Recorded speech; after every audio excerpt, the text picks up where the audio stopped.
Okay, welcome back to Soccer Matters. As everybody knows, the Houston Dynamo playing Sporting Kansas City. This is single elimination. This is big time. It's Shell Energy Stadium. You get over to HoustonDynamo.com for your tickets.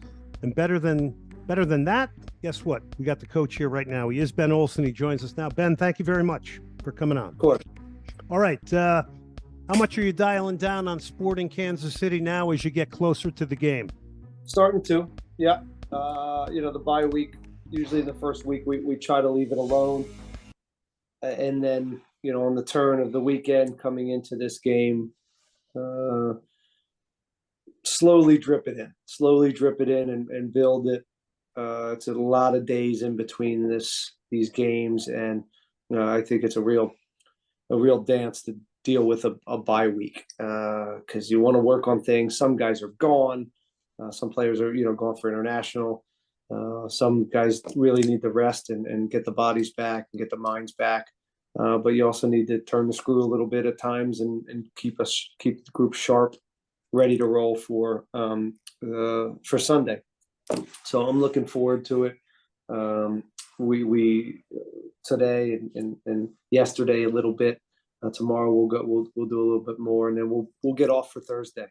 And one thing nice about the Sunday game is these guys can step away and they can go have Thanksgiving with their loved ones, and then we'll get back Friday and Saturday, and it'll be a full court press at that point.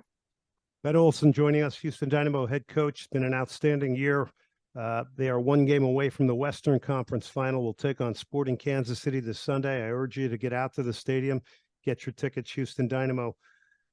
I know you leave no stone unturned. I also heard you this week, Ben, talking about you got to be careful that you don't want to overload your players with too much information. Well, we're Kansas City and Houston. We're both here for a reason, right? We've managed to kind of figure out who we are, and throughout the year, there's always tweaks in styles that we play against, right? And fortunately, we've played them twice. They've seen us obviously the same amount, so we have a good idea of who they are. That's in some ways it's who they've always been, and Peter does such a good job in that structure. And there's not a lot of easy ways to go and stifle them. So yeah, it's sorry, I lost my train of thought there. What was the question? Well, I just, that you had talked about information and how much you dissipate to the team, and that you had mentioned earlier in the week that you were very careful about not overloading them, finding the right balance, I guess. Well, I think we're still going to go about prepping for them in the same way we prepped, almost every team this year. I don't think we have to panic and put 5 days in a row of meetings about, them offensively or them defensively. We'll stick to what has worked up until this point. Maybe our eyeballs are on them a little bit more because of the importance of the game and the time we've had. But again, one of the tricks of, I think, coaching is boiling down a complex game to a few different points on the offensive side, defensive side, because frankly, players, I don't think they can handle that much. They, over the course of the season, hopefully they have a good read on who we are and what makes us tick and how we want to go about it. And then as far as the adjustments, if you give them 15 adjustments, it doesn't make a lot of sense. So narrowing it down to a few little tweaks here and there, and then sticking to what has worked for us seems to be at least the way I go about things. Ben, speaking of things that have worked, you've put together a fantastic midfield. It's been fun to watch. It's a great possession-oriented midfield. I mean, how much is just the simplicity of having a great night of possession at home against Sporting Kansas City in the essence of maybe taming them a little bit and tempering their transition game, which we know is a good one? Yeah, they can. I've said this before. They're a different type of team than Salt Lake. Salt Lake ended up being more direct, front four coming at you. Kansas City can do that. They can come direct on you. but they also stretch you out in a big way, and they can play through their midfield. I think their central midfielder is a little bit better than Salt Lake's.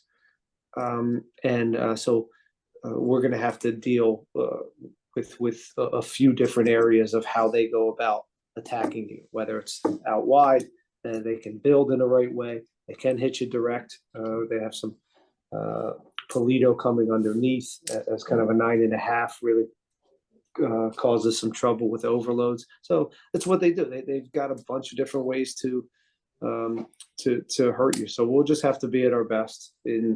But we have principles. We have ways to go about all this stuff. It's just a matter of can we put it into play on game day. And as you said, if we have the ball, they don't, and they have to worry about it. So it's important for us to, of course, stick the knife in when we can and transition, but also be patient and go the other way and look for higher percentage chances by switching the point of attack or being good with the ball and trusting each other and trusting our shape and spacing.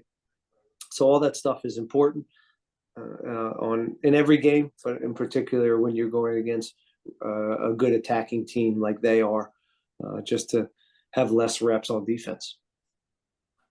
Execution. You guys get into the final third. I thought you did a good job of that against RSL. You've done a good job of that pretty much all year long. Once you got it cooking. Coco, Amin had real good chances against RSL. Are you concerned about the execution side of it? I'm not concerned about it, but it definitely needs to be good on the night if we're going to get through. It's just, as the playoffs go, it gets tighter and the chances become less and less because you're just going against better teams each time. So Kansas City's very stingy. The back four doesn't they don't get exposed very often. So we'll have to find ways to kind of fix them and maneuver them in the right ways. And I wouldn't be surprised if we're not getting a ton of shots like we would against a really wide open game like Salt Lake. So yeah, you know, if you get less, you better be efficient and be sharp on the night in front of goal. But this is everything. You have to be sharp in front of goal. You have to be good in transition defense. You got to be good with the ball, right? At this point, you got to be good with everything. And this is the trick. This is why, you know, that's the focus. It's just everybody has to show up. We can't have 2 or 3 guys not at their best. We got to finish out balls. We got to be good defensively. Everybody has to play up to their standards. So that's the only way to do it, unfortunately. Thin margins. This is why it's a great game to get out if you're a fan. HoustonDynamo.com. It's a Dynamo Sporting Kansas City. It's a rivalry that has a lot of history. I'm not sure this roster of Dynamo players maybe understands it, certainly from the playing standpoint. You know, back to the final third. Do you think at times there's an over-dependence on Hector there? Do you think that people might bypass opportunities where they should be accountable and finish and look for Hector? And I know you want him on the ball, of course, but I don't know. I just was curious to hear your thoughts on that. I'm not sure what area. I mean, in our attacking final third, is that what you're referring to? Yes. Well, he's got 17 assists. Is that what he's got? Yep, regular season. So yeah, so I would say this getting him the ball in the final third is a pretty good idea, just because he has 17 assists. He's definitely, you know, when it comes to final actions, he's a part of a lot of goals. So I don't blame them for giving. I'll never blame anyone for giving Hector the rock. Are there times that we could pull the trigger and open them up with some shots?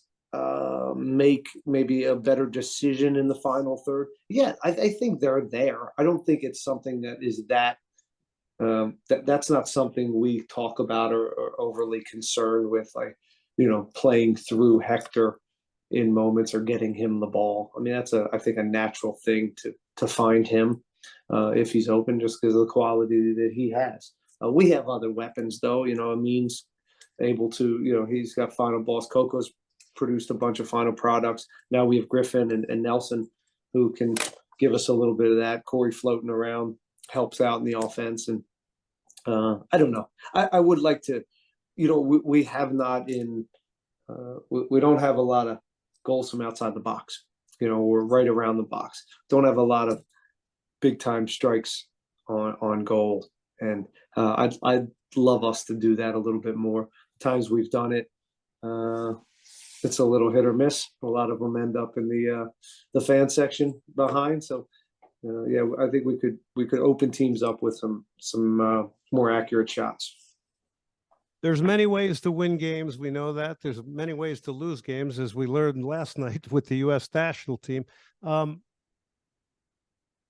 I say this respectfully. Do you want to avoid penalty kicks in this game based on Melia's history and win this in regulation? Did the Dynamo have to win this game in regulation? No, we'd certainly like to. That's the plan. We're not going out for this game to go to penalty kicks. I don't think KC's going to have that in their mind either. We've been okay in penalty kicks this year. I think we've made quite a few, and I would have faith in us if we got to that point. Again, it's a new team. I don't know if as much as I think that the rivalry is still there with the fans, and I know Milia's had a pretty good record with that stuff. So hey, he's a good goalkeeper in that way. But Steve, we trust Steve too. If we got to there, I think Steve's done fine, and we got good shooters. So wouldn't be the end of the world. But we'd like to get after it and make sure it doesn't come to that. Yeah. Ben, it's been a remarkable season heading into this. I know you want more. We know that is your mantra as a player and as a coach. Are you enjoying this? Because I get the sense you have to be enjoying this. I mean, it's a heck of a run. It's a heck of a turnaround. There's just so many positives right now. You don't want to let that go. You don't want to fall back on that. But are you enjoying it? And I'm talking about you. I know the team is enjoying it, but you. Yeah, thanks for that question. I am, and I don't think back a lot. I'm pretty day to day, so I don't. But I am enjoying this year. There's been a lot of joy to coming back into coaching with this group and how it's all played out this year. It's been a fun ride. It's been again the most enjoyable season I've ever had. I've said that publicly, and part of that is my energy's high, and I'm re-energized for the job after kind of stepping away and coming back. But to come back into the fold and have a team that plays in this way and with joy, and that there's real love within in the locker room, and it's just been it's been an enjoyable year. Again, I'm thankful for that. I know it's Thanksgiving, so I am thankful for this group and this new opportunity and this new journey that I'm on with my family. And overall, I couldn't, I didn't think it would be this enjoyable. Great week to be thankful. Thanks for reminding us about Thanksgiving. Also, we're thankful that you've given us your time so many times on this radio show, Ben. Keep it going. Best of luck on Sunday. We're looking forward to it. We have the call right here on ESPN 97.5. That was Ben Olsen. Ben, thank you very much. Of course, Glenn. Anytime. See you. All right. That's Ben Olsen. That'll do it as the head coach gets ready for Sporting Kansas City on Sunday. And again, we have the call right here on ESPN 97.5. We'll take a break, brought to you by John Daspit and the Daspit Law Firm and Lamont Brands. LamontBrands.com for your Soccer Matters t-shirts and hats, all to benefit the 501c charity Snowdrop Foundation.